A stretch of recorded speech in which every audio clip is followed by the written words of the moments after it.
Welcome to Bounce Back Stronger, the podcast that explores ways to find peace and purpose no matter what happens. I'm your host, Donna Ferris, and today we have author Cyndi Francois with us. A little about Cyndi. Cyndi Francois is a writer, professional copywriter, and a powerful voice in the world of healing through nature, writing, and travel.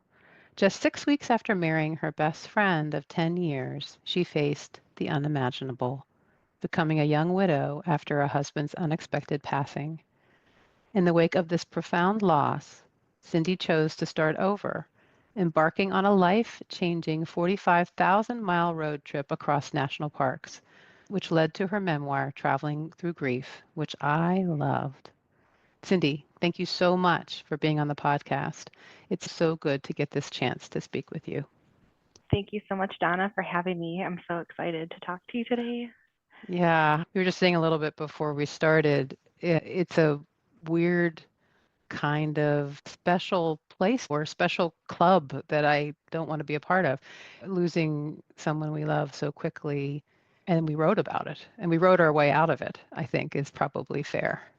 Yeah, I think that's a fair assessment too. For me at least, it was just so much in my head that I needed to get it out, but I also wanted it to be helpful for other people reading it. So there was a Yeah. fine balance between barfing everything out and having people be able to relate to your experience. Yeah, and you did such a great job. Maybe tell a little bit about what happened and then how you came to going through this travel of parks as a way, in a way, to honor your husband and just to get through it. Yeah. Yeah, you set up it a bit before in the beginning, but my husband died. I was only 28. He was only 27, and 6 weeks, 2 weeks after our honeymoon. And we had been together for 10 years. We didn't have any kids together. Part of our life goal was to travel, just be able to save up as much money as we could and just to travel as much as we could. And we loved to go on road trips and we loved to visit national parks. And I think that came from when I was a child. I used to go camping with my parents, and that was how we spent our vacations. So when he died very unexpectedly, he ended up dying of a cardiac arrest, myocarditis, because of a salmonella infection that we didn't even know he had. So it was extremely unexpected, extremely fast. And I just couldn't get leaving society and going out into nature out of my mind. Everything was so loud and hard that I just felt this almost like this magnetic pull toward national parks and nature. And that was how I made my decision. And also knowing that's how we wanted to live our lives together. And my main reason was to be able to spread his ashes at each national park. He was with me in that way, and that's what I could give him. That's how that started, and I think it definitely saved me. I wonder about the walking part of it. Have you done any research or thought about walking as healing Oh, and yeah. how that happened? Yeah, and yeah, thank you for bringing that up because and I would say I came from Chicago suburbs, so I didn't have a lot of nature around me. Like we really had to go pretty far to get something other than Yeah. like a forest preserve in a neighborhood. And so I didn't really do a lot of hiking or walking really my whole life. And the hiking was such a physical but also very emotional way of releasing that pent up energy. Grief sucks your energy up, but you have all of this like love that you just don't have anywhere to put and all these feelings that you don't know what to do with and so much anger and confusion. And the walking and the hiking in me and outside was I felt so connected to the earth and so connected to myself, and just knowing that I could accomplish hard, long hikes that not a lot of people can do was very empowering. It almost gave me like a goal or something to like tangible to hold on to. And it's just like with your yoga, I mean, it's really the connections are there with moving your body and breathing and just being, I think is so important. Yeah, it's interesting. When I lost the person in my life, I walked a lot too. I just would go, I still do. I still take these really long walks through all the neighborhoods that were near my house, just because I couldn't stay in my house anymore. I couldn't, because there was so much energy, like you said, inside you, and then there's energy around you that's hard to handle. So it was really Mhm. helpful to get out in nature and just walk. Yeah, and sometimes I feel like all you can do really in that really early hard time is put one foot in front of the other. That's literally Yeah. all you can do because you can't think of anything else. So I think that is therapeutic in itself. Yeah, absolutely. Absolutely. You mentioned that you received signs that he was still with you. Can you Yeah. talk a little bit about that? Because that's a thing for me too. Yeah, and this is something that I never experienced in my life before my husband passed away. It's not like I didn't believe it or I never had experienced it. And once you do, my whole perspective on life changed. And so there were a lot of signs in the beginning. I think I've noticed when I get really stressed or emotionally aroused, I guess is a good word, Yeah. they come through more. And this is year 8. It'll be 8 years in Mm. November. And I just had one like last month. So I'm really excited you're asking this because I'm in the process of buying my first home. Wow. And Congratulations. thank you. And so when Wayne died, his nickname for our family was Tree, and he was 6'4". He was so tall, and we had a campground that we go to. My parents own a little land there, and my family's there, and my cousins, and we had a tree planting ceremony for him after he died. And I spent a really long time choosing the tree that I wanted because I wanted it to be really special. And we have a picture of him standing in the yard with the sun beam. And so we planted it right there. So that's a really special tree. And so I picked an Eastern redbud. And I picked that tree because the leaves are heart shaped. And in the spring, they bloom pink and red, and they have little edible seeds you can eat and cook in butter. And Mm. so I just thought for him, I'm like, this is such a perfect tree. But I spent so long picking out that tree. So to bring it back to buying my first home, we're closing in about 2, 3 weeks, and I was going around the property and I was taking pictures of the plants and the trees, and I was using my plant ID little thing on my phone on my app. And it turns out that the tree right in front of the front window and the front door, which is like the only one there, is an Eastern redbud. Oh, wow. And I live in Washington now, and we don't really have a lot of Eastern redbuds. It's very kind of a weird choice to have here. And I was really stressed out about the home buying process and all the what ifs that come with that. And what if I lose my Hmm. job? What if the economy is bad? What if one of us dies? All of those things Right. you worry about. Yeah. And I was very upset and very stressed. And then that happened the next day. And then one of my friends had a dream of him that night. And she told me that he went to her and said, "Tell Cyndi that family means everything and like you're doing the right thing." And that hasn't happened in a long time. And that to me is just, it's an unmistakable sign. Yeah. Yeah. And we have to be open to them. Yes, But you definitely are still connected with him. I call it, you got to believe in magic, which is, I think, really helpful for yeah, us who've lost someone we love. it really is. It's just a way to keep connected, and it's really beautiful when it happens and you feel it in your body. It feels different from anything else. Like you can think some things are signs, and sometimes I think I like try to explain it to be Yeah. like, "Oh, this means something." But like when it really does, I like feel like my body gets heavy. I get goosebumps and shivers, and it's a very physical thing too. It Mm. is very interesting to me. Yeah. Yeah. That's amazing. I'm so glad that you have that connection. It means a lot to us, I think. So one of my favorite chapters is the one that starts out with grief is dirty. I thought it was so good. Can you read a little bit of that? Maybe the Yeah. front part of that chapter would be, Yeah. I'd love it. Yeah, I can. This one is, I started off writing in just an online blog, just like randomly, just to get my thoughts down. So this is where this chapter came from. I think I just had so many thoughts and things that I wasn't happy with about myself Mm. internally that I just needed to get them down. So this is where this came from. It's grief is dirty. It's being okay with the astronomical pile of laundry in the corner. It's knowing that your house won't always be cleaned when someone drops by. It's the clogged shower drain, the dirty litter boxes, the cat hair covering the carpet, the dishes piled up in the sink, the forgotten garbage cans outside on garbage day, the sheets that haven't been washed, the car that's filling up with junk. It's the unwashed hair, the unbrushed teeth, the toothbrush that belonged to him that you sometimes use, the leggings that have been worn 3 days in a row, the dirt under your fingernails.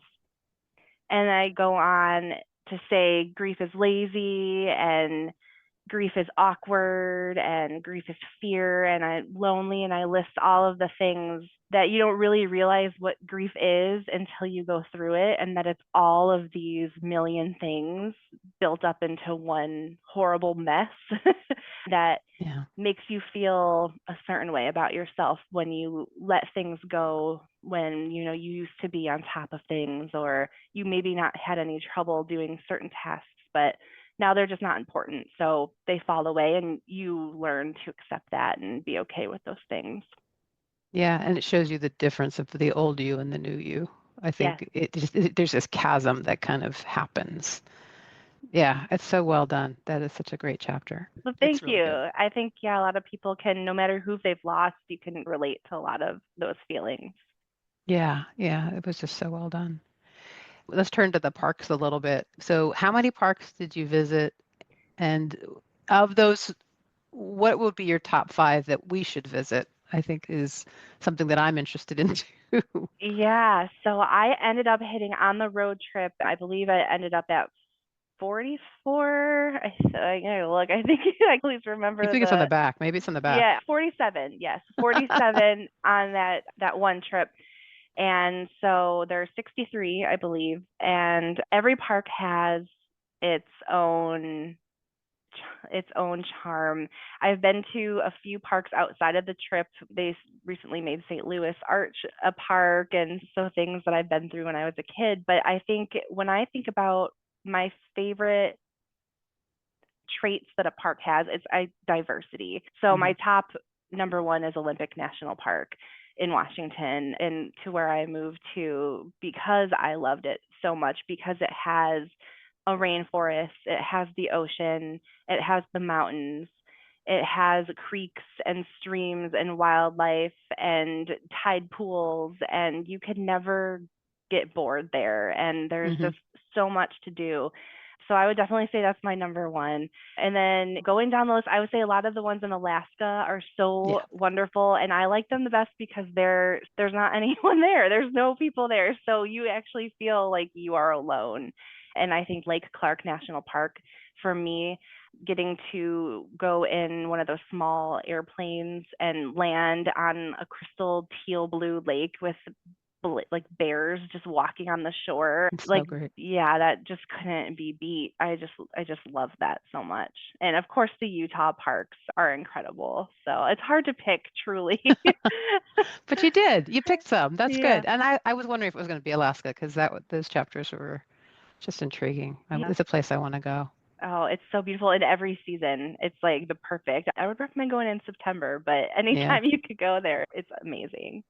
Yeah. That sounds awesome. You ended up counting, I think, how many animals each you encountered. How many animals did you encounter? So I started taking a list and I stopped. I never Okay. ended up Got too finished many. counting because seriously, so many. I felt so lucky because so many people can go to a park and not see much, but I felt like almost Wayne was like making these like animal encounters happen for me, because just saw porcupines and bears everywhere and ferrets and whales and like sharks and octopus and starfish and That's bald awesome. eagle, and I could list like elk, any animal, moose. I feel like I was just able to see it, and I love animals. I've always felt like I've been an animal lover. I gravitate towards them at parties. That's like what I Hmm. do.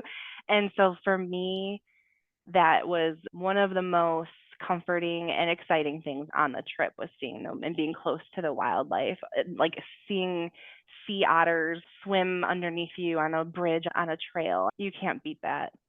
Did you look up any of the animals and see their animal spirits or anything like that? I haven't done that, no, but I would love to. That's this really fun idea.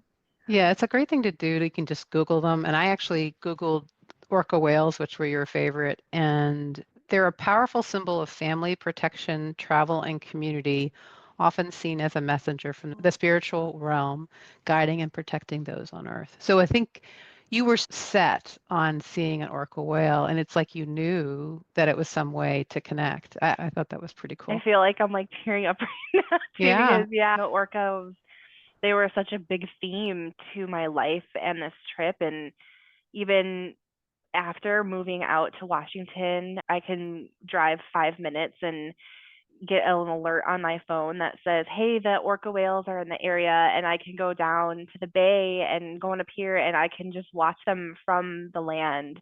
Oh, that's And amazing. I've done that several times since I moved here, and it never gets old. The magic never leaves, and orcas have been such an important part, like my whole life, even as a kid, and it's been my favorite animal. And I don't know, knowing that connection that you just read is actually really special to me. Thank you for bringing that Yeah. up. Yeah. Yeah, and you can always look them up, and they give you it just makes the moment, it puts like a exclamation point on the moment that you see them and just, "Oh, okay." And however you may think about spirit guides or whatever, it just brings a little bit more specialness to the moment. Yeah. I almost want to Yeah. go edit my book now and like Go, wait be a like, minute. oh, look at this Yeah, when did I see connection. the moose? When did I see when did I see the porcupine? I wanted to look up the porcupine. I did not do it, but I wanted to because you had an interaction there too. And when you wanted to see the orca whale, you were writing a lot about Wayne in that chapter, and it felt really connected there. Yeah, Yeah. that's Yeah. pretty, really cool. So, what advice would you give to someone who's facing a similar loss like that you went through? What hope can you give them? Yeah, I think my biggest advice is just to lean into anything and everything you're feeling. And I know there's such a rush with, oh my God, I want to feel better. When is this going to end? Like, when am I going to feel semi normal? And I just remember wanting to rush through it as much as I could because it's so painful. It's so painful. And you just have to feel it, and you have to feel it for as long as your body and mind want to feel it, and it will want to feel it forever. And you really do grow around that feeling, and you really do learn. I know it's like everyone says this, but you learn how to take that grief and kind of transform it into doing the things you love, because there's really nothing else to do. If you're here, you have to endure life, and so you have to make it as worth it as you can. And that's just like comes in time, and it takes time, but I think it's possible, and we're examples of that. And so many other people that have gone through horrible traumatic things are a testament to that strength, and just that feel everything. Feel all the feelings, and then I think find a way to transform them, and that's what you did with your book, and certainly I'm still doing that. Yeah, I'm still doing it. I think it never ends, Yeah, especially after you live through a few things and you yeah, learn how important it is to not stay stuck in the depths of grief, even though you'll always have it in your life, just transforming it a bit. yeah. I'll leave it there. Thank you so much for sending me the book. It is amazing. I can get it just there. There we go. It is amazing. It's got all the elements. It's a great story, but it's also like my favorite road trip book. It's got animals, it's got scenery. It's just a great book. So thank you so much for being here and for sharing this work with us. Thank you. Thank you so much. I appreciate you. Back at you. That's all for today.